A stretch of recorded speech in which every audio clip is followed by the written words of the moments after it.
What are the challenges ze musanga ng'egi muwangalira mu Bungereza obulamu bwa bulijjo? Obulamu buli stressful. Yeah. Obulamu buli very stressful. You have to have okubeera ne family oba n'abantu abakwagala. Naye obulamu buli stressful. Si fefeka n'abazungu. Ziri ensi zirina engeri gye zikuteeka mu depression nga togenderedde oba nga teweeyagalidde. Ensi z'abazungu? Yeah, because nobody has time for you. Buli omu abeera busy ali ku lulwe. Ne bw'oba olina ekintu ky'oyitamu tolina muntu gw'onyumiza. Sigamba nti no tebaliiwo. Tewali time ojja kunkula kugamba ndi busy ndi ku mulimu. Okubira gundi naye ng'ali ku shift.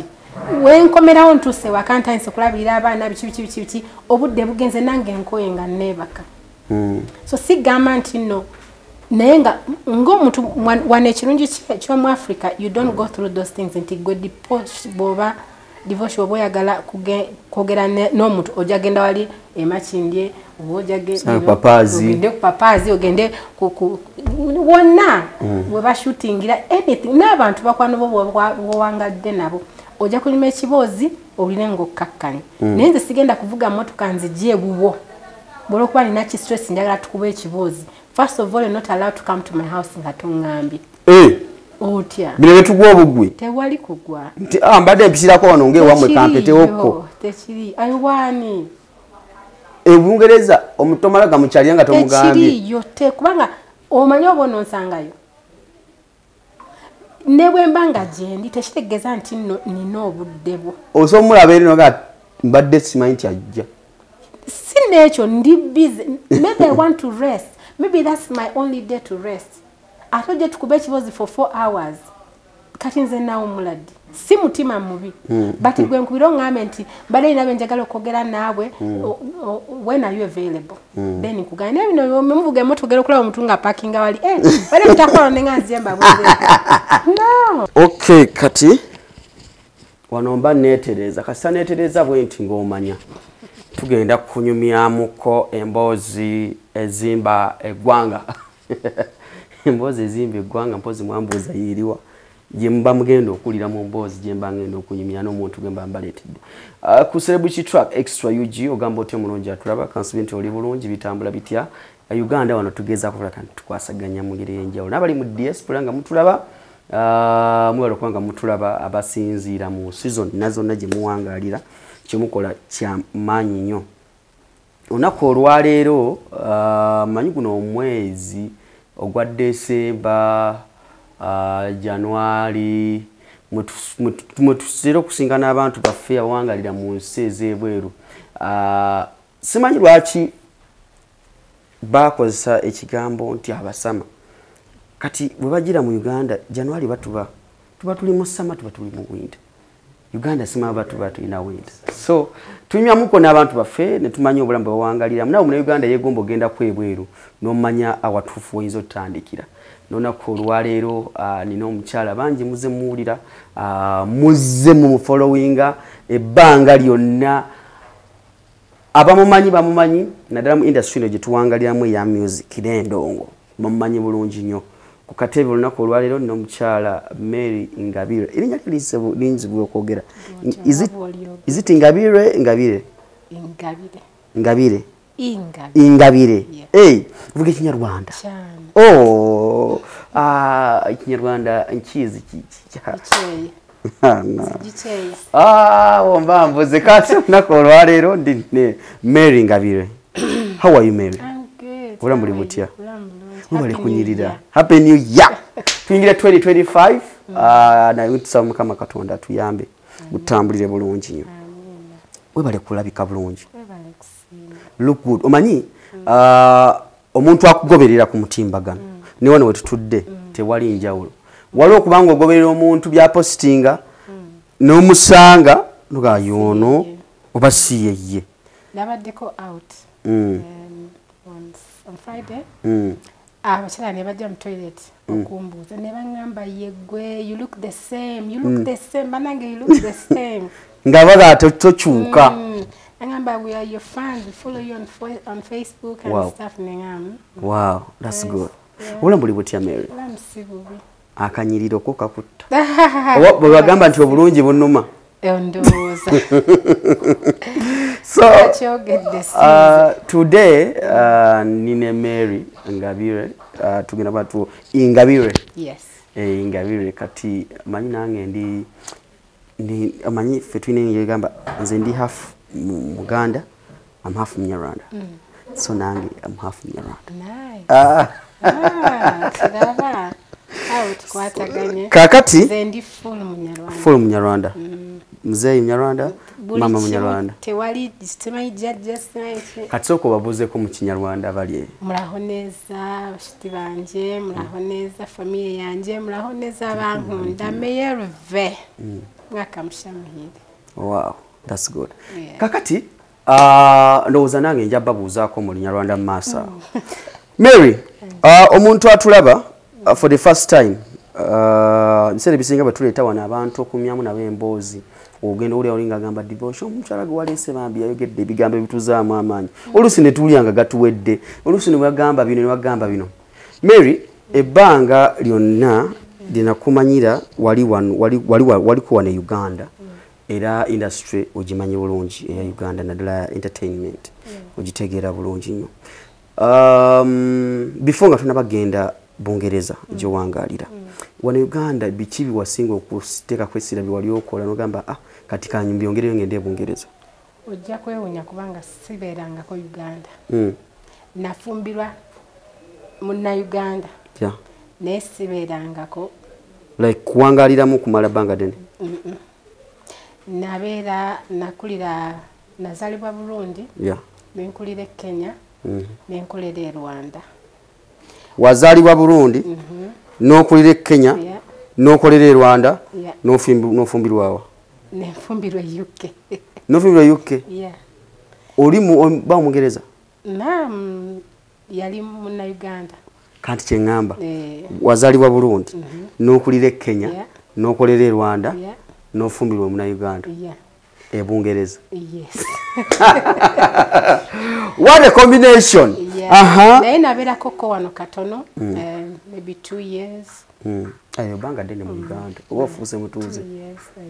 Naye nga mbeeramu njagala nnyo Uganda. Nasomerako wano ko katono nnyo waliwo time we bagobera Abaganda, Bannayuganda n'Abanyarwanda e Kenya. Yeah. Ku lutalo lw'e Rwanda nga tulwana okuddayo e Rwanda. Yeah. So nembeerako wano Uganda for 2 years. Nensomerako wano e Masaka St. Aloysius. Then nenzirayo. Masaka wasomera secondary? Yeah. Kuva senior ki? No, senior 2 and senior 3. Senior 3. Noddayo? Yeah. Kati kitegeeza nti Oluswayiri olumanyi? Ennimi zensinga okumanya ze Kenya. Kiswahili? Yeah. Nagyo Kiswahili? Sana. Ate ogenda soboka Mary. So obulamu bukutambulidde butya mu bbanga lino lyonna omanyi ebigambo oyogedde nti nazaalibwa e Burundi nenkulira e Kenya nenkolera e Rwanda ate nengende UK. Olugendo olwo lutambula otya bw'obeerako ne Uganda? Obugendo olwo nno bikwasaganya otya gwe ng'omuntu? Bazadde oba gwe? Bazadde before bali bazadde. Obviously nali nsoma, so bwe twaddira e Rwanda nali actually nkyasoma olutalo lw'e Rwanda luwedde, then nsigala e Kenya. Then afterwards nemba joining e Rwanda namaze osoma nentandika okukolera e Rwanda. Nali nkolera airline, then ne bampa scholarship to go nsome e UK. Yeah. Awo natuukira e UK nensamba akajinga abalala bonna bwe babiyita kusamba akaji. Bw'ogenda e Bungereza okusoma omaliza okusoma? Saamaliza, natuukayo bwe nti nensangayo abampabula. Naye osobola okwewaayo wano n'ofuna empapula ate ne scholarship yo ng'ogirina n'okikwasaganya bwe kigaana osigaza olina kiri bwe kikkiriza then this is the best. Okay. So neŋŋamba kambatomera. Okay. Olina kyogedde ku Bannayuganda ekintu kisinga obbazibwalira n'okutya okufuluma eggwanga. Bwe bawulira nti Bannayuganda bagenze mu nsi z'ebweru tebafuna mpapula bakyabamya empapula. Omuntu tugende ku lugendo lw'okufuna empapula z'Omungereza. So before nze we nagendera byali byangumu. Ate n'ekyokulala tebakulimba nebo kyetaagisa amagezi mangi. Bakyetaagisa abantu b'osanzeeyo bakuwabudde batya.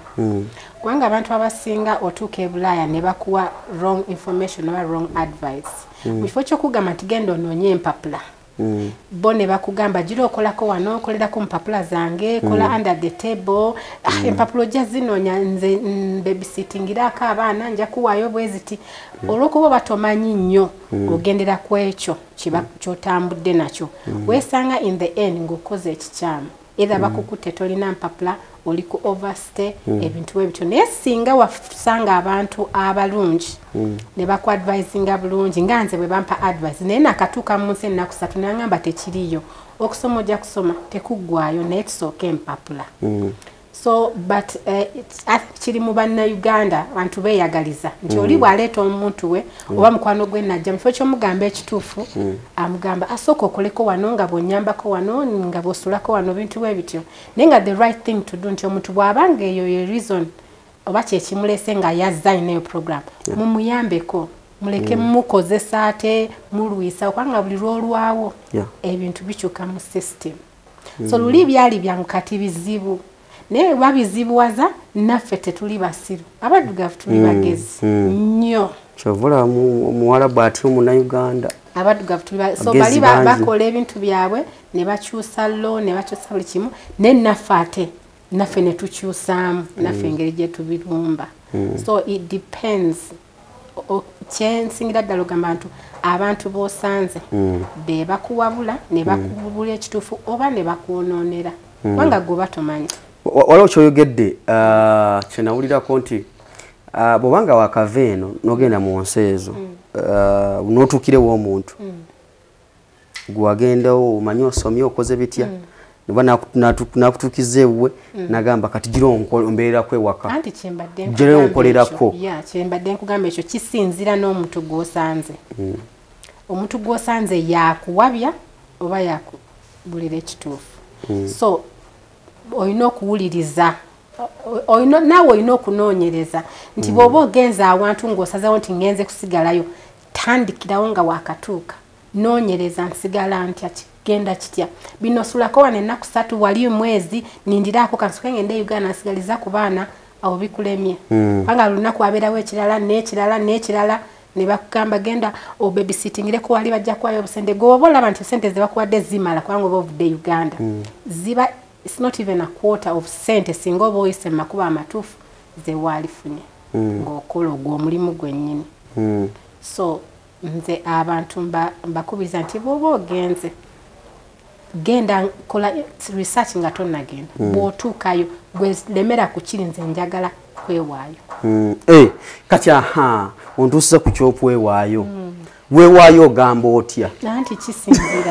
anti kisinzira buli mwaka wabeerawo different story so siyinza kugamba nti kino kisinzira ne time eyo kiki ekitambula kati waliwo ogamba nti waliwo abagenda nti politics baagala kunjira there's all sorts of reasons zosobola okuwa but goyina kukistikingako n'okubanga okinako idea ng'osobola okukisemba so kiremerako ne basaamu endaza ekyomuntu n'akuzukusa omanya kiki kyewayogedde n'okiremerako abazungu ekirungi nti bagamba nti it's your word against mine so gwe tosobola kuŋŋamba nti nnimba ate nga nze nakubulidde ekituufu the only time ongamba nti nnimba nga nina bye nakyusizzaamu naye bwe nkugamba nti nze kino kyekindeese tosobola kuŋŋamba mu nnimba bw'oba si bituufu abantu abo banoonyereza bakola background check bamanya nti ono kyatugambye nti batugambye nti politics yamujja Uganda baagala mutta banoonyereza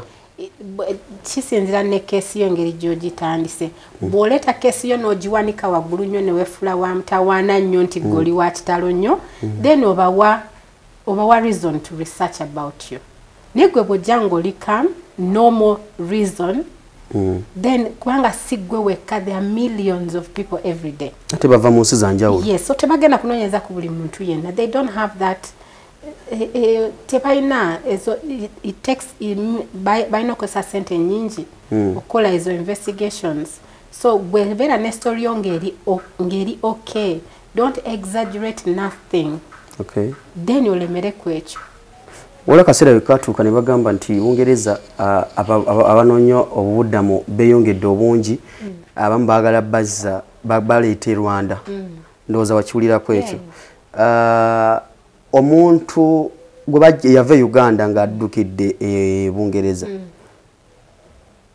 bwe bagamba nti bagenda kuza abantu e Rwanda naye basobola omuleeteramu ebyo byonna kisinzira naawe tewali gwe basobola kuzzayo by force tekisoboka ate by the way eyo ogundi bagijjawo kubanga tewalina gwe bali bazzayo e Rwanda kubanga ensi yonna yayimira ne bagamba tekisoboka abantu badduse that is Africa ne bonookola otya it is Africa Rwanda is my country I love it to bits naye omuntu aze ng'anoonya buddamu ate n'omugaa ate bakutwala e Rwanda tewalina gwe bali batutte by the way byonna bigaana buli we babireeta bigaana anti kati ffe tubiwulira eno amatu gawaawaala nti ate omuntu yava Kyaddondo ate bamusange Nyagatale bayitayo batya bamusange nti ate gyawangaalira anti otambuza obigere n'otuuka e Rwanda kituufu naye nga kisinzira naawe obumanyi bw'omanyi bw'oba olina lawyer omulungi obanga olina n'abantu abakuadvising obulungi tosobola kuddayo tuba tumanyi kiki kyolina okukola okulemesa okukuzzaayo so tukuwa advice ne lawyer wo eno ye number 1 advisor so aba akubuulira nti kino kyekiddako naye tewali gwe bazzayo by force okuggyako nga tomanyi oba okuggyako nga wakola ebintu bingi ebibi ng'olina criminal record naye bw'oba tolina just because bakumba empapula okuggyako nga tomanyi naye tosobola kudda era obeera ng'oapilinga nga buli kaseera mubeera mu kkooti paka wowangula bagamba bannayuganda naddala bawangaalira ebweru nti enkokola nyingi n'obutaagaliza naddala like nze nkitwala ku ffe like ngaffe naddala abaddugavu enkokola nyingi osanga oli wava Kyaddondo oli w'Ebuddu naye nga mwena muliva Uganda naye naakulaga nti nibanga alina wasobola okuyamba tasobola kuyamba kwayo kisinzira na muntu bwe yakula si buli omuntu ali bw'atyo si buli omuntu ali bw'atyo ate si bannayuganda bokka buli omu buli ggwanga libeera n'enkokola naye obviously okuba community yo gy'oba omanyi oba olaba ng'ate yo yeesembayo naye bw'owulira communities endala ate zo nga nazo mbi nnyo naye kisinzira na mitima gy'abantu oli bw'abanga alina omutima mubi aba alina omutima mubi tolina kyoyinza kikolera naye osanga n'abalina emitima emirungi anze abantu b'ennyambe so akubabala just advise I get people ne bangamba Mary you should be a counselor no you should be a counselor because I counsel so many people ne eyo calling sinaba gifiringa munze andi wandi bado gifiringa kuba kati naffe tunatera okujja ku counseling yeah so you need just the right people omuntu aba mubi ne bw'onookola otya tojja mmukyusa so gwe bw'osanga olinga mubi that's bad luck nga kuba enkokola naye nga ebintu ebimu twabimanyira tuba tumanyi n'abakubi b'enkokola omanya nti ono nina mugenda mpola oba nina mugendera wala so but si buli omu waliwo n'abalungi bangi be basinga Uganda n'okufuluma ebweru kati tutunulire obulamu mu Bungereza bw'oyingira e Bungereza omanyi obulamu tulimu nsi za njawulo bw'ova mu Africa n'oyingira ensi ezo omaze okufuna ky'otandikirako obulamu bwa bulijjo butambula butya obulamu butambula nga tewali wantu wali bulamu bwangu era tebakulimbanga nti bali ababeera eri bali bulungi nnyo naffe actually tujjano ne twewunya lwakuba mwe temukikiriza babeera e Uganda ojjano nosanga abantu bewabeeranga nabo nga bakuyitako nga abantu bavuga amamotoka amanene balina amayumba mansions good jobs nogamba okay nawe badde bulaya maybe wagulayo onayo mortgage yo oba maybe fete tugendera nnyo mu bintu by'amamotoka you know as long as it can take you from point 1A to B that is what matters you can find parking you know bintu bwe bitu insurance is high so fete ne bintu waliwo ebintu byetulowooza ate mmwe bye mutalowooza nti mwate ebibamalamu ennyo fete bitumalamu nnyo awo kati obulamu bwo buli omu busobola omutambulira the same way buli omu fenna to be honest with you okujjako nti so and so is very hard working or has a very good job but tugeze 70% we are all on the same level. Negwalese Kampala. Ogwalese Kampala no financially oyinza kubanga omusinga naye ate nga byakoze sibali we mukikola nga ate yakoze okusinga gwe. Anti kati batugamba nti bills zinga bills ebwe. Nnyo. Kati bills ezo zezisinga okutujjako waya. Ne bw'okola ssente ezenkanawa bills zo osanga buli kamu kakusasulira. Buli kimu oba nkugamba eki buli kimu ate after covid buli kimu kyeyongera obviously worldwide but ebulaya ate kisukka. Mwe muyinza okubeera n'ogamba nti nze nsasula school fees miliyoni meka ng'abaana beewamwe mwe temusasula school fees naye ate ffe bye tusasula bikubisa ezo school fees zammwe emirundi ng'emeka buli mwezi. You know? So buli omu okola naye most of the time osanga ng'okolera bills. Olina okubeera too sharp and too smart. You work smart. Okuwangula. Yeah. Ate ebulaya ekisinga singa abantu bwoba ofunye omukisa nga muli bafumbo oba even if temuli bafumbo but your partners oba boyfriend and girlfriend nga mukoleramu nga mutegeragana obulamu butambula nga muli babiri naye bw'obeera omu you have to work hard. Mulina okubanga muli babiri nga buli omu akola. Yes. Si bya kutuula waka. Buli omu akola nti kale tukole fembi babiri gw'osasula bills z'ewaka nze nange katulina project nange supporting this project. That's how we mujjo malako. Osobola okugulayo ennyumba. Of course. Yeah. Tuzigula every time. Yeah. Ati mbadde manyi. Kati Engereza nze ntambuddeko wamu ndowooza mbawalabu abantu bannangira nnyo nagamba abantu bannangira nnyo mbawalabu. No, but at least otambuddeko and that's the start, the opening of everything else. Ku nsonga y'Abannayuganda okusobola okugula ennyumba. Nga bwe mbadde nga nti nze bamanyidde nnyo mbadde nnyo mbuwalabu eyo era nakugamba awo. Kati embuwalabu si kyangu nga bangambye Bungereza ate ekyo kyangu. Osookera ku mashino ga nti njagala ennyumba bweti. Njagala gigula kati bw'ogigula toddamu kusasula bya rent biki? Ate kusasula omusolo. It's very hard kusasula ennyumba n'ogimalayo so osasula mortgage osasula babitatyano finance yakoze bitya. Yeah, so obeera osasulako a deposit of certain percentage then obeera ng'osasula mpolampola. So bw'oba osasudde osigala ng'osasulako mpolampola oba tokyasasula rent but osanga ate nga sente z'osasula eza mortgage ziri less than the rent. Only the rent. Osogimalayo n'osasula nti ogimaze. Yeah, of course. Kati eba efuuse yiyo. Yes. Naye tekigamba nti no bills ekintu ekiba kivuddewo kyokka. Rent. N'ebiri ebirala byonna biba bisigaddewo. Naye at least tobeera neyo pressure njatire nti leero nina ebizibu bingi nnyo mu Africa kansooke mbisorting rent agiraalindako obeereko eyo tension nti oba kiki you know at least oba omanya nti ekya rent kyo okimaze. Ekyo kyo kimaze. Naye ate nakyo kyongerako ebizibu ebirala nti tugeze ennyumba bweyonooneka oba ekintu ne kibeerawo it is all on you. Kubanga bw'oba osasula rent buli kimu bakikukolera mu nnyumba. Kino kifudde nti bajja kikola. Kati kiringa bono ban'ennyumba yo wano e Uganda. Nti njagala kukola repair tukole tuddemu tutereezeemu gwa byekolera. Nazo ziba more costs involved which is okay kubanga tobikola every time. But I mean nabyo bw'oba oguze ennyumba oba oyagala ogikyuse nga bw'oyagala. Birungi ki by'ofunye Bungereza by'otunonoga nti Mukama ampadde at least sejjusa? Baŋŋamba ekibingi. Sirina kye nejjusa kugenda Bungereza. Natuuka e Bungereza n'ensoma ne mmala okusoma kyekyali kintutte n'enfumbirwa n'enzaala abaana baana bange bakola bulungi. Abaana bonna bazaalidde Bungereza? Yes. Ndowooza kati abafuuwa bufuuyi Bungereza.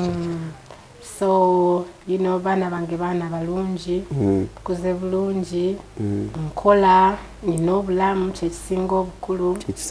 You know I've met so many communities, East Africans, since agama only Ugandans because kola ne different communities as a East African. Nfunye mikwano mingi. Nfuliddemu ebirungi bingi to be honest. Okay. Obulamu okuwangalira mu nsi etali yammwe for some good years buli butya nze obulamu tebunkosa because siwangalirangako mu nsi yange wantu kumala bbanga.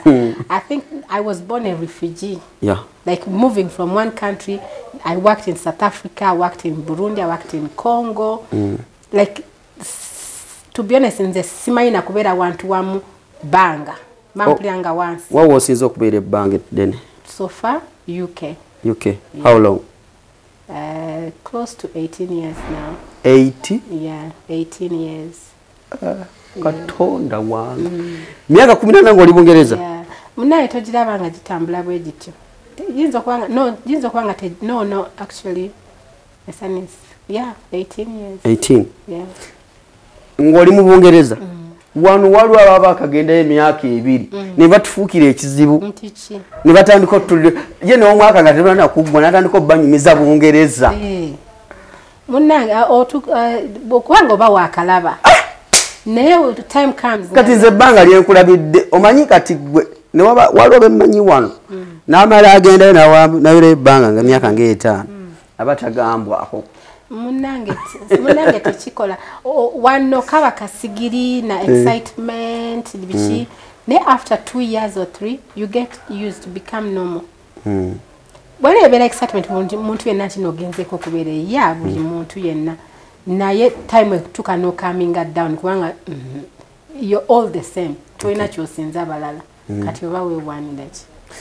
Mbadde nja kubuuza ekibuuzo simanyi oba oli okay nakyo. Bwe mu Bungereza okola mulimu ki? Nze I am an energy consultant at the moment. So abeera akola ki? Energy consultant funa contracts with companies, with big companies like ebikola ankugambe tugeze I deal with energy chili gas and electricity. Yeah. Nyongerako n'amazzi. So omuntu ayinza okufuna contract tugeze let's say example nti Manchester United the stadium nti buli kimu kyonna abantu bonna abakolera omwo mweyo abakole ebintu byonna ebikolebwa mu Manchester United stadium for example nti all the bills buli muntu yenna asasula bill awo ffe tuba tumucontrolling. Yes. So tulina okumanya nti buli kimu kiri up to date. So they come for consultation ne tubafunira better deals nti bono sasula boti ne bono sasula amazzi n'amasanyalaze wamu in the same company oba yongereko n'amazzi bwebiti like tubawa advice then ne tufuna contract. Okay. So I deal with projects, different companies, yeah. Yeah. Ndowooza bwe najja nange ntandikiremu energy. Kuba kati ndowooza kati wali akasente awo si bwe kiri ssebo tandikiraawo kati Mary. Yeah. Obulamu bwe ntandikira wali njogedde ku entertainment industry ya Uganda. Olabye ku bayimbi, olabye ku ndongo bwetambula. Bino ebyendongo biyingira otya? It was a passion. Edda bwe nali nkula nakolanga dance and drama ku ssomero. Yeah. I used to be actually all the years nali musomero I used to be the best actress. Nali nkola nnyo drama ate njagala nnyo okuyimba nga nyimba solo. So nali mbyagala kuva dda but obviously when I finished school I went into airlines. Nekigenda so bwe nali e Bulaaya ngera kibeera kinnumiriza kubanga obeera e Bulaaya oyagala ogenda mu bitu bya community yo olabe you miss home. So the only way to feel good is to genda kumpi n'abantu abali kumpi naawe. Kati ntandika okugenda nenga nebintu it's doable kubanga mbyagala njagala abayimbi njagala music nengamba maybe I can try. Yeah. So nengamba nkankigezese ndabo bakisoboka. I first worked with some friends of mine bana Kenya. No, but Tanzania, sorry. So netandika okukola nabo nga neze embeera I'm watching ebintu bwe bitambula bwe bigenda netukola show yaffe yasooka yali Diamond Platnumz. It was a sold out show. It was the first show in London. Mwaleta Platnumz Bungereza. Yes, by that time yali tanaba kufuuka kyali kati but it was sold out because Diamond is East African buli omu yajja not only even aba Nigeria so nengamba sobola okikola nengamba naye njagala kwanga by that time nali nnyo mu Uganda because I was married to a Ugandan so nengamba nali yagadde nkole you know Ugandan or Rwandese or you know something like that so then I spoke to actually I think Richmond contacted Richmond. me he's my business partner so nangamba nakulabye ngokola nabali aba Tanzania but I know you're Ugandan so everybody thought I was Ugandan because I speak Luganda nemgamba ya nangamba nange kola bwenti newenti watanga you know ozene tukola fena tukwatagana tukola fena atenga nali nkyagala nga naye sinawe ntandikira nali simanyi bantu kubanga nze mbeera Wales London that time nga nyinza ogendayo just once a year over twice era nga ngenze mu events naye nga teri ammanyi nange nga sinagwe manyi so Richmond nangamba jangu tukole nga bw'oyiga nga n'abantu bwe bakutegeera nenzija netandika okola ne Richmond in the background ndabe how things are working so netukola for a few years then nange nenetongola okay nenetongola nengamba nange kankole ebyange kubanga bo bali bakola nights events nengamba no nze nina abaana tugenda mu bivulu buli lunaku ebyekiro what about abaana baffe nengamba nze kankolenga ebyemisana nenzigulawo company Mary Ngabire Global Events nentandika okukola ng'ebyemisana family events so Global Events company yes wow that's good so nentandika okukola ebyo nga tukola events emisana so abaana bonna ne bajja bikibi n'abazadde then netugalawo saawa 4 buli abaddayo abaana ne beebaka nabo abagala okweyongerayo ne beeyongerayo so but after COVID obviously so many places were closed we twali tukolera nga parks ate nga nkolera mu park nene nga bagezaako okutereeza nabo baali taking advantage basobole okukola ebintu nga COVID yakagwa so nga tebitambula neŋŋamba ndoza kanzireyo ku byekiro yeah but still we were still working with Richmond yeah. buli omu ng'alina company ye so netugamba akati tukoze tutya netugamba amanyi kati katunoonye abantu esookola nabo contract nga tukola for many years not just nti buli mwaka tuleeta different artists ale tukola bwetuti awo netuddamu kati netutandika okukola events kivulu kiki mwasooka okutegeka ebungereza ekyange ne Richmond like nga wakatandika ekivulu ekyasooka kyali ne Golden Band. It was a 2-day event. It was Saturday and Sunday. Golden Band nga bakavamu Eagles. Yeah, bakavamu Eagles nga basimanyi bali bakavamu neya bali beyawula bali Golden Band. Nemubatika. Najja wano Uganda nali abasinga sibamanyi. Nyenza wano nemba meetinga buli omu ku kalenda. Netukola contract buli kimu kyonna. Netuba signinga nenzirayo tubatika bonna bali ndoza abantu nga 15. Yeah. Wow. So chivulu change it was very nice kubanga twakola ebivulu bibiri so which means it was nice. Successful, yes. Omuntu wawulira Royal Regency bannayuganda abavena bayimbi. Omuntu ng'akubye ekivulu mu Bungereza. Avenue ki gye mugamba nti kati yabagikubye. Royal Regency. Yeah, at the moment it is the only, not the only, but a favoring abantu bonna. Atenga abantu baffe nabo sibe bangwe nnyo. They don't like change. Nti nabo awo we bafunire emirembe ku Royal Regency kumpi ne most of the Ugandans ababeera around there. Kati olina okutagetinga ekyo. Bw'okyusa beri n'ogiteeka abantu awalala. Oba ojja kufiirwa ate abali eno ate nga be basinga obungi mu East London. So that's why tulemera ku Royal Regency. Okay. And it's a big venue. Nakuba it's hard to feel. Wadde boogera nti biki it's hard to feel. Najira banjira bambifaananyi. Yeah, oba ogira olaba ng'entono naye kati ffe tuba tugitegeka it is very hard to feel. So bw'oba okikubye. Okay. Show kije mwaba noga nti kati Royal Regency tugikoze efukamidde. Last year me and Richmond had Frigo Band. Frigo Band, yeah. That was our first contract with them. Twina contract nabo for many years. Naye musho zonna ze twakakola kuba we nayingira mu industry. Yeah. Sina fefeka but shows zonna ze nakalaba e UK. That was the best show. It was sold out. Twas selling out 2 months before the event. We can't sell tickets. Yes. Nga oro ejudde. Yes. Kwanga berawo capacity tosobola gisusa. Ne bwoba oyagala otya nga twegomba bagisembeze at least, you know. Ninga abantu bakyayagala. Yes. Atagamba funa wonyiga naye nga tebwaliwo wenza munyiga. Afrigo ya chikuba. Yana jirabe ishonga ya amaanyi nenga. Sold out 2 months before. Oh, that's good. That was our best ever. I think everybody can testify to that. Since events is on Nezalizibadeo. That was massive, yeah. Wow.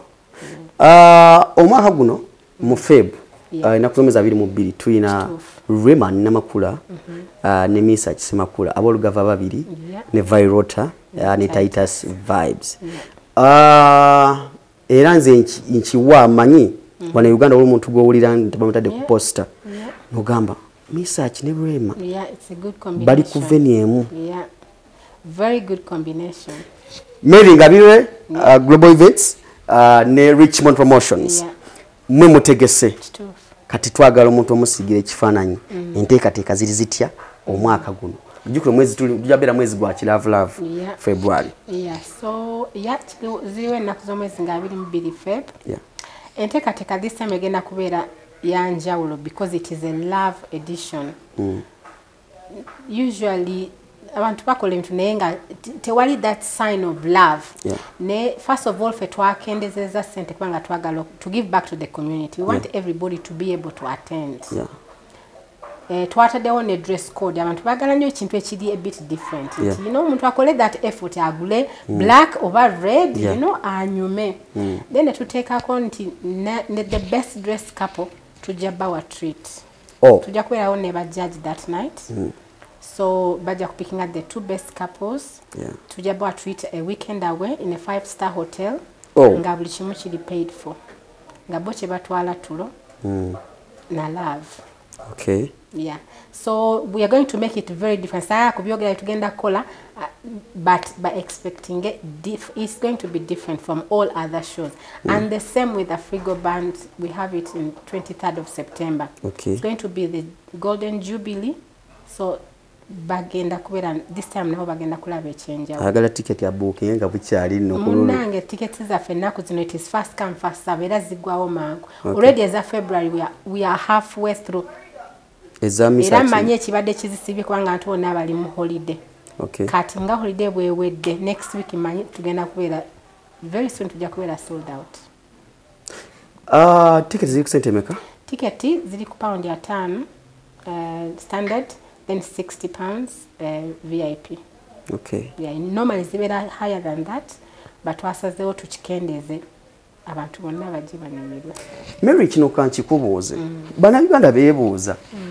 Abayimbi abava wano e Uganda mubateeka mu sente nyingi. Ya tiketi ya okusula biki buli kimu visa. Ate oli bw'alaba n'ekifo kati ffe kusiza kufinga bwe tumanye ebivuluwa nene. Yeebuuza nga mwe mufuniramu wa agattamu. Maife tugattagatta mu business ezitali zaffe n'ogamba wano yafunye teyafunye. Mufuniramu wa tulaba nga oluusi nga bw'ogambye nti agency nene n'ekusinza ku maaso gaffe bannayuganda ku bivulu bye tulaba ebeera ntono ate n'expense ziba high ze mutadde mu bantu ababbe mutwala okuyimbira abantu. Mufunamu bate mufuna? Kisinzira ne show. Tosa ku garantinga nti show ojja funamu bato ojja funamu. Buli kimu kibeera kya risk. Fe tukola ekituufu kye tulaba nti ekyo tujja funamu. Ne tugezaako like to accommodate everyone. Ate buli omu nti tusobola omusanyusa nti abato tubasanyusa, abasajja tujja basanyusa n'abakazi tujja basanyusa. Yeyo combination eri mu Love Fest first of all.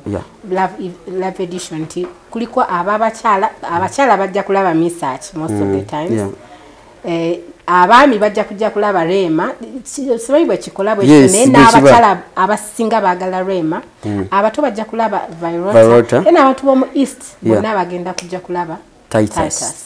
Wow. So tugezaako kisige try nti buli mwaka tujja kubeera twongerako omuyimbi omulala ali different pulling the other crowd eya culture wise nti no this time tulese bamasaba next time tujja kuleeta omuntu womuno ekigendo bera muloreje nsebana so naye nga ekyogamba nti kufuna mutosobola kumanya mpaka ng'olunaku lutuuse we do our best we promote the show. Mufunamu batani. Yes tufunamu waliwo ebintu abantu abamu bye bakola nga bitu extravagant ne ba exaggerating ebintu nti no nti oyinza okulaba line up y'omuntu nga kuliko yalikoze shows nga 3 ng'abantu balese basobola okukola shows 3 oba maybe ng'abantu bolese osobola okuleeta abantu naye nga bali too expensive.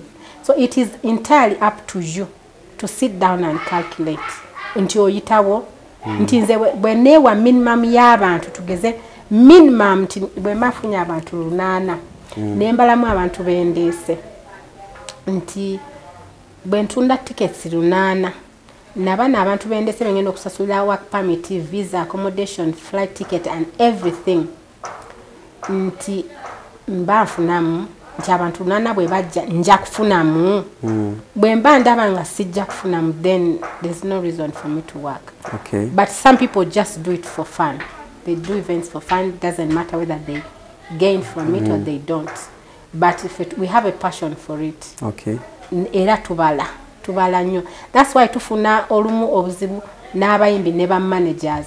Nti ogenda okubala tebo oyongerako manager for example expense ba yeyongedde nnyo manager agenda kwongerako ki manager agenda kuleeta abantu ku show olaba so abayimbi balina ku understanding that it's business nga naye bw'abakola ekivulu naye atula wansi n'abala is the same way naffe bwe tubala so put yourself in our shoes and check tetugenze mbalala tetugenze mbale olinnye ennyonyi visa and work permit byokka is a lot of money then gatako ebirala ebigende gatako ticket so they need to understand nti it is too many expenses. Waliwo muyimbi gwe nalaba complaining ako mabega kwao nagamba nti bapromota mutwalemu amagezi ontuuza otya n'abantu mu economy nina okuba nga njagala business class nze ng'omuntu nekitunuulira ne ngamba naye business class ya bbeeyi promote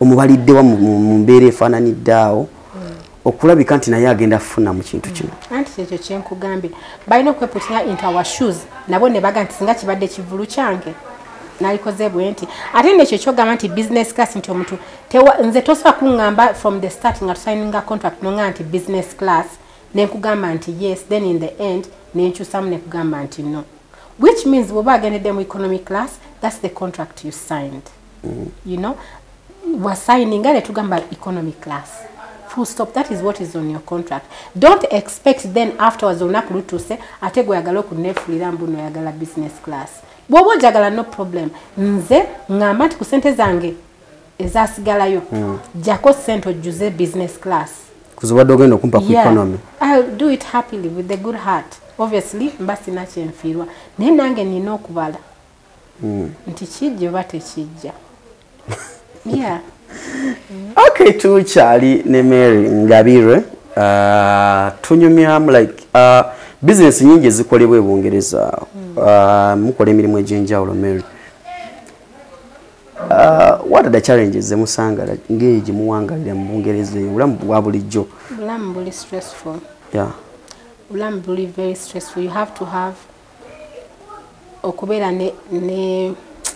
ne family oba n'abantu abakwagala naye obulamu buli stressful si fefeka n'abazungu ziri ensi zirina engeri gye zikuteeka mu depression nga togenderedde oba nga teweeyagalidde ensi z'abazungu yeah because nobody has time for you buli omu abeera busy ali ku lulwe ti ne bwoba olina ekintu ky'oyitamu tolina muntu gw'onyumiza sigamba nti no tebaliiwo tewali time ojja kunkwera kugamba ndi busy ndi ku mulimu okubire gundi naye ng'ali ku shift wenkomerawo ntuse wakantayinza okulabirira abaana biki obudde bugenze nange nkoye nga neebaka so sigamba nti no naye nga ng'omuntu wane ekirungi ky'omu Africa you don't go through those things nti gwe divorce bw'oba oyagala kwogera n'omuntu ojja genda wali emakindye oba ogende ku papaazi ogende wonna we bashootingira anything n'abantu bakwano bo bwowangadde nabo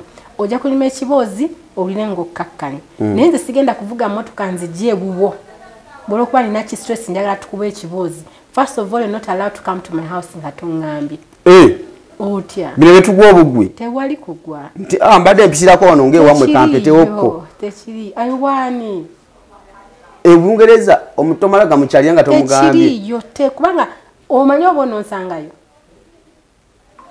ne bwe mba nga gyendi tekitegeeza nti nina obudde bwo osobola omulaba eri noga mbadde simanyi nti ajja si n'ekyo ndi busy maybe I want to rest maybe that's my only day to rest ate ojja tukuba ekiboozi for 4 hours kati nze naawe omuladde si mutima mubi but gwe nkubira oŋŋambe nti mbadde nina benjagala okwogera naawe when are you available then nkugane naye bino muvuga emmotoka ogera okulaba omuntu nga parkinga wali bale mutakola nenga nzemba no sebyakujja kwebuuza buti tewali like there is no time omuntu mukubira essimu kubuulire program nti lunaku wetu ayaza omugamba nti leero n'omukubira essimu nti nzijja omugamba like days before impoze era nga naye talina byakukola naye bw'oba olina ebyokukola we get sorted ebulaya nkubulireko tewali mulimu gutakooya like buli mulimu gwonna gukooya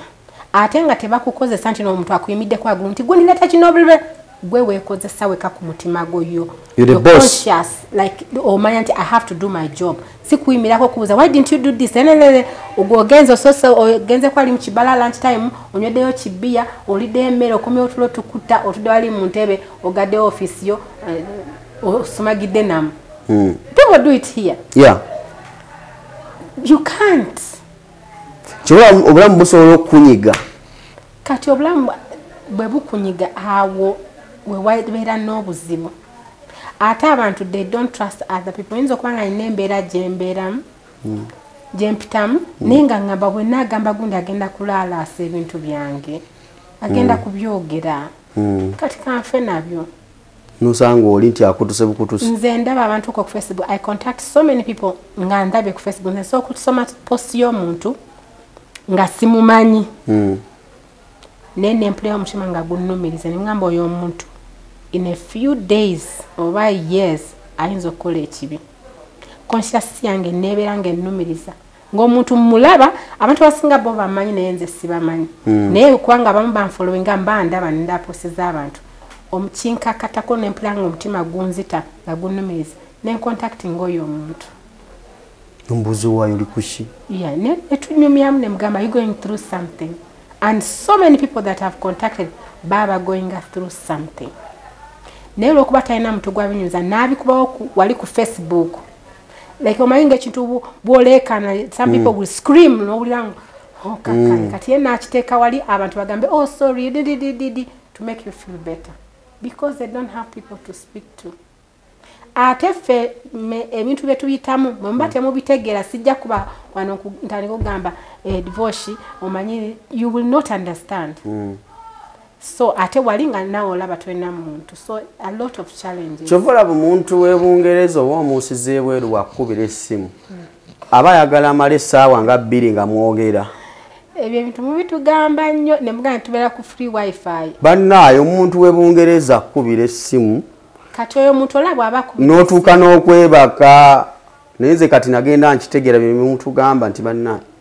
eri oyo muntu bw'aba akukubidde essimu for 2 hours mbadde nkusaba gikwate yogera tomanyi gwe kiki kyogenda kusavinga muntu oyo you don't know what that person is going through nenze nsobola kumpayo omusaala nga buli kaseera onkubira essimu bwe nga osasula nze neefiisizawo essaawa zo 2 kati ng'omugamba nti kati pawundi 2 mugamba nange ndi busy kubanga bali batakubidde abalala lwakuba bali busy kanawe munnyonyola nti nze ngenda tandikawo business nti nga bw'oba olya nga oyagala kwogerako n'omuntu enamba yange yiyo nkubira tunyumye Yeah, sawa but B trust me, omuntu bwaba kukubidde, you guys don't take it for granted. Nti people don't have work to do. Nti what they don't have, nti wabali ku free wifi. Tewabeerangawo free wifi ku nsi. teriyo anti nze nga sinatambula kwedda nali manyi nti bwotuuka mu nsi z'ebweru essimu otuukawo neteekako wifi. Oyinza okuteekako wifi naye wifi omanya agisasula. Somebody else is paying for that wifi. Right? Nti tugeze bwotuuka ku airport nga waliwo wifi. Straight away notaninga on. The airport pays for that wifi for all its passengers to enjoy that service. Correct? Kati nange bwe mba nkukubira ku simu nga nkubira ndi waka wange. Nkozesa wifi yes. Naye nina ne data. Naye ate nabyo mbisasulira byo. Nze abisasula teri abinsasulira. Nga nabo wesasulira obubo. So bw'omuntu bw'aba akukubidde temumulaba nga burden. People are going through a lot. Kucheyo. A lot. Abantu bafiirwa family zaabwe nga tebasobola kutambula. Olwo abatasobola kutambula. Ate naye aba yafiisizza obudde obwo naga akantuule nkubireko gundi. Kubanga ffe abasinga okubeera bize mwene mutandika otutukira nti bagamba tuli bize osobola okwekyawa. Kubanga ffe abasinga okubeera bize. Naye naffe tuba bize. Tuba bize babina. Wekozesa olumu sigamba nti nakwekozesa but yeah but wano gw'oyogera negundi n'oyogera negundi naye oli abatalina bayogera nabo. Omuntu embeera esobola giyitamu atya? Just to find company.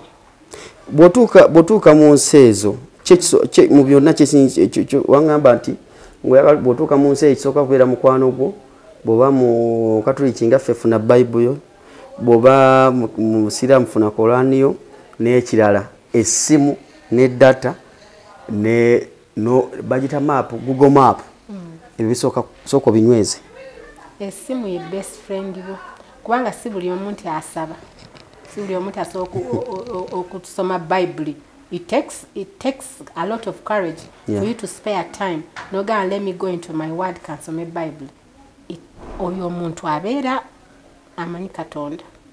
Ate ekirabo bovudde n'omanyi nnyo Katonda e Bulaaya kinawe kikuteeka like nobeera nga abyerabidde. Because si buli omuntu yojja musanga agamba ya Mukama yeebazibwe nga wano oyita ku muntu Mukama yeebazibwe noyita ku muntu assalamu alaikum you know wali tewali omuntu akuyitako teri akubuuza budde tewali ne next door neighbor wo tamanyi linnya lyo tomanyi linnya lyo takubuuza tomubuuza kisoboka. Of course kati esimu bw'oba osobola okwekwasa Katonda n'obeera neyo Bible bless you kola ekyo naye essimu ye mukwano gwasooka.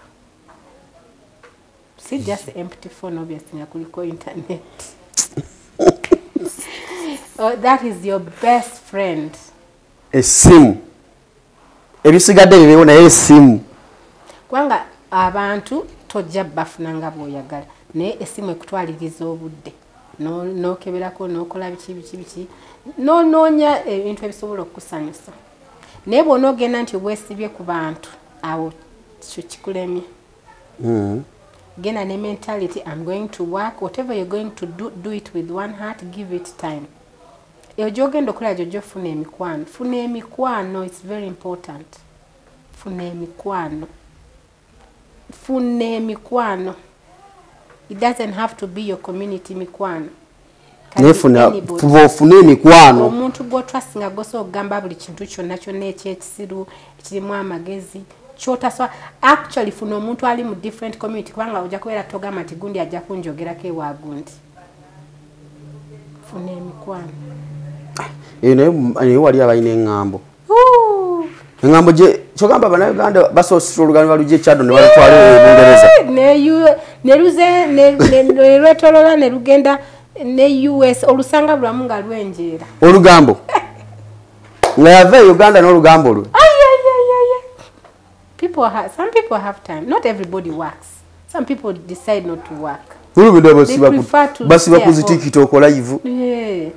Waliwo abakola naye ne basiibako ne bafisayo akakadde buli omu alina bw'amanaginga time ye. Naye ng'olugambo gye luli. Gambo lutambula. Oli n'akutemako eggambo ya nakulaga nga bwakumanyi nnyo nga takumulabangako takumanyi nakwogerako ebigambo ye natutunulira ebintu byokola ye nasalawo abyonoone so naye ngaebyo tubirabanga all the time olugambo olumuluma ate lumuyisa bubi so banange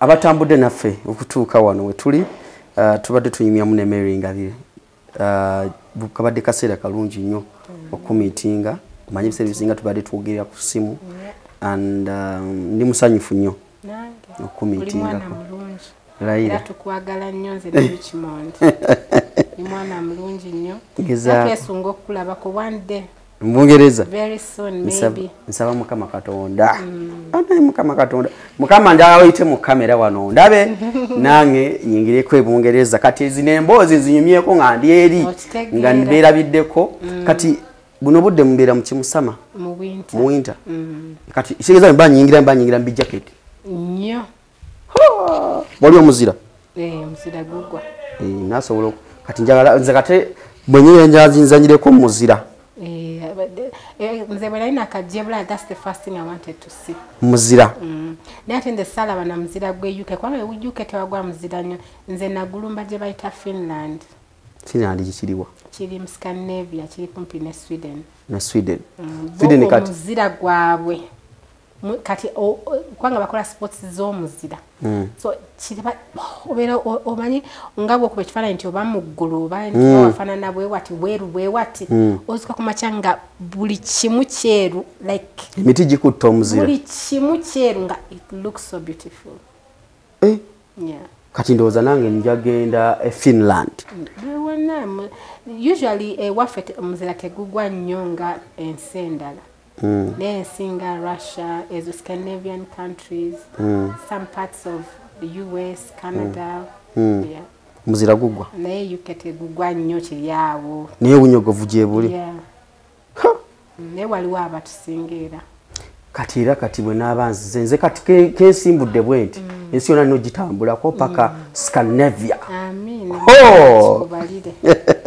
Mary. Ati kotambulako mu ensi yonna ey'omu Europe awo oba ogenze naye ne bw'otambula ensi zonna n'otatuukako UK oba tonnagenda ndowooza owulidde ssebo kati abatulaba bannange essaawa njagala namwe bali munsabire ngende ku Bungereza then kati ntandika okutambula kye bayita ki ensi my boss Richmond ali atya mulungi nnyo. He's my brother, he's my business partner, he's my best friend, my best friend, my lugambo mate.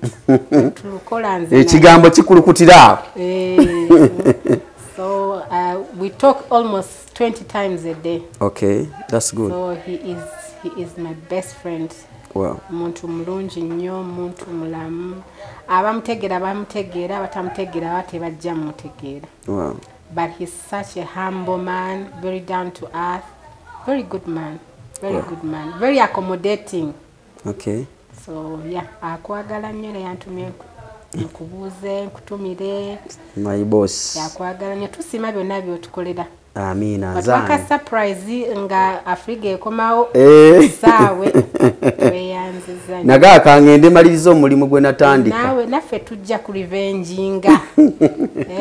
Okay. Tukolera naffe tujja kusasula mu ebirungi. Wow, Mary. Nga tumaliriza na Uganda batulaba naba ensi yonna batulaba. Bubaka ki bwobalekera? Abantu obaka bwe mbalekera baagalane. Okwagalana ffenna kye kitugatta. Ekyokubiri bannange abantu abagenda e Bulaaya mwe be basanze e Bulaaya bambi muyambeko ku bantu abapya abazze. Ate nammwe abazze mukakkaneko. Temujja eri muliro. Mukakkane. But yeah, tubagala nnyo. Here from Mary Ngabire Global Events and Richmond Promos tubaita Ngabire mu 2 February. That's our first show. Then we show nga 23 September with the Frigo Band. Zonna show za amaanyi, zonna show za abayimbi banene. Mujje mutuwagira nga buli lunaku. That's why this time around mu Feb twagambe let's give back to you guys. Okay. So we're going to expect something different and something beautiful. Wow. Tubakoola naye ng'okusingira ddala tubeebaza mutuwagidde emyaka gyonna tubeebaza banaye temukoowa webate ebitambudde bulungi mutusonyiwanga naye tumala netukitereeza oguddako. Thank you for all your feedbacks, thank you for the love, thank you for trusting in us. We love you back. Wow. God bless you all. Ensonga banaye muziwulidde bulungi nnyo olunaku olwaleero. Ndowooza bannayuganda nga tunakusimbula kuva wano Uganda osobola okumanya nti kati bwe mba ngenda okwolekera Bungereza ntandikira wano oba ntandikira wali n'omanya biki by'olina osookerako mu mbeera efaananidde awo. Ate bwe naba nfunye akakisa Mukama n'annyamba ate nenyingira Bungereza ate nja kuleetera ate abali mu Bungereza nabo batubuulire obulamu babutambuza batya na biki bye basinga okutambuliramu na biki bye basanga n'okusomoza ki kubasanga. Nze Divosh Matovu kamba sibulire wano mbagaliza omwaka 2025 gw'emirembe n'ogw'okufuna mbeere bulungi